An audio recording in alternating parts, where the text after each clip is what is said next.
ഫുഡിന്റെ ടീമായി കഴിഞ്ഞാൽ രാവിലെ 3:30 എണീക്കണം. ജസീം ആടാണോ അതോ ചെമ്പാട്ടാണോ എന്ന് മനസ്സിലാവണില്ല. ഓനെ പറഞ്ഞിട്ടും കാര്യമില്ല. എല്ലാ വർത്താനം കഴിഞ്ഞ് 2:30 ഉറങ്ങാൻ കിടന്ന് 3:30 വെള്ളരിക്ക അറിയാൻ പറഞ്ഞപ്പോൾ എന്റെ ഒരു അവസ്ഥ എന്തേന്ന് അറിയോ? പിന്നെ എല്ലാം സഹിക്കുക തന്നെ. അങ്ങനെ പിന്നെ ഞങ്ങൾ എല്ലാവരും കൂടെ ഉറങ്ങാൻ പോയി. യോഗക്ക് പോയി. ഞങ്ങളുടെ ടീമിൽ തന്നെ ഇന്ന് ന്യൂസ് റീഡിംഗ്. അത് കഴിഞ്ഞ് എല്ലാവർക്കും രാവിലത്തെ ചായയും കൊടുത്തിട്ട് നമ്മൾ നേരെ ക്ലാസ്സിന് കയറിയിരുന്നു. ഞങ്ങളുടെ സൂപ്പർ സീനിയറായ അഭിലാഷ് സാറിന്റെ ഷോർട്ട് ഫിലിമിന്റെ ക്ലാസ് ആയിരുന്നു ഇന്ന്. പിന്നെ മിസ് ഞങ്ങൾ കുറെ സദ്യക്ക് ഹെൽപ്പ് ചെയ്തിട്ടുണ്ടായിരുന്നു. ചെറിയ പോലെ വന്നിരിക്കണമെന്നും കാര്യമാക്കണ്ട.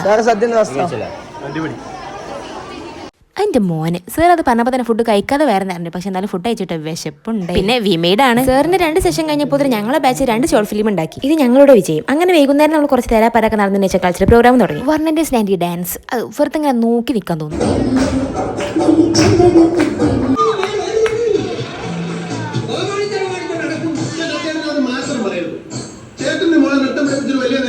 ഇത് പിന്നെ ഞങ്ങളുടെ മമ്മൂട്ടി ഫ്രം MMAT. സാലേൻ്റെ ഉള്ളിൽ എന്തൊക്കെ കഴിവുകളാ. ഈ ക്യാമറ ഞങ്ങളൊക്കെ തിരിച്ചറിഞ്ഞത്. അപ്പൊ ബാക്കി നാളെ.